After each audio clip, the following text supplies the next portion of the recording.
Okay, so today we're gonna make some sausage potato soup. The first thing I did was I poured 4 32-ounce containers of chicken broth into a large stock pot. The next thing I did was peel some potatoes.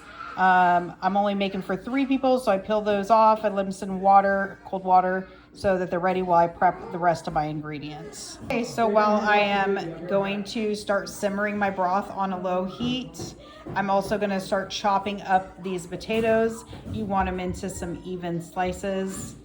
These are about, I don't know, maybe like 1/4 to 1/2 inch thick, but you want to keep that size consistent so that your potatoes cook evenly. All right, so now I've sliced up all my potatoes. I'm gonna let those sit in water while I'm waiting for the water to simmer. And the next step is we're gonna cook some sausage. I got some mild pork sausage by Farmer John, and then I got some spicy hot sausage.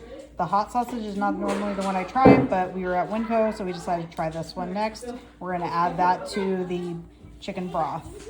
Okay, so I'm gonna go ahead and saute up a little bit of minced garlic. And then I'm gonna add that along with my cooked sausage into my broth that's been simmering for the last 15 or so minutes. I just added in the sauteed garlic. I'm gonna go ahead and add 3. So I just finished cooking up my sausage, and before I add it, I tasted a little bit of that hot sausage. The Winco brand wasn't as spicy as I'm used to, so I'm gonna add some red chili flakes to this. I personally like a little bit more spicy, and the sausage brand I normally use of the hot sausage is usually has that, so I just want to add a little bit of that heat, and I got to let it cook in to release the flavor from those chili flakes. And the next thing I'm going to do is add in my sausage. All right, so we cooked down that sausage, crumbled it up, drained some of that excess grease, and now I'm going to go ahead and add that to my stock pot. Okay, so the sausage has been added in there, and at this time I'm going to turn it from like a medium heat up into a high heat. Okay, so you want to get that broth boiling prior to adding in your sliced potatoes that you. Okay, so my soup broth is starting to boil. Again, I have the chicken broth, the sauteed garlic, the 3 bay leaves, and the ground sausage. Now I'm going to add my potatoes, which have been drained.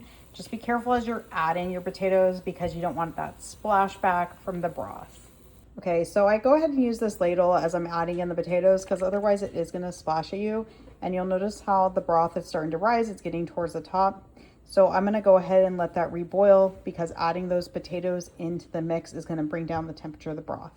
You're going to let those potatoes cook for at least 20-25 minutes to soften, and then we'll go into our last step. I've been cooking my soup and the potatoes for about 25 minutes. These are really soft. You can see they're just kind of breaking there. And so now I want to bring back that soup to a boil. So I'm going to turn back up that heat. And once it's brought back into a nice boil, I'm going to go ahead and add in 1 pint of heavy whipping cream.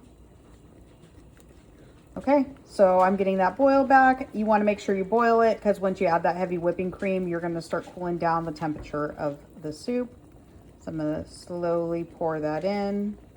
That's going to give that nice and creamy base for your soup. As it's stirring,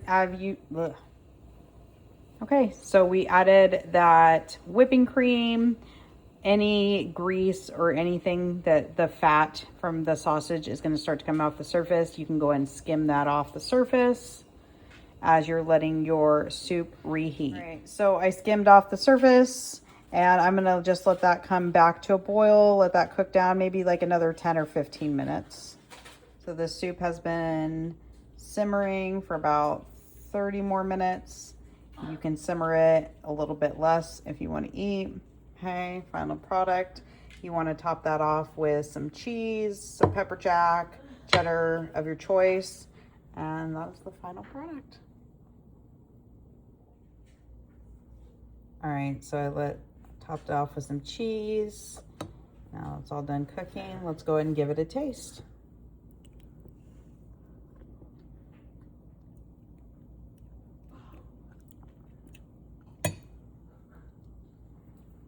All right. That's some delicious soup.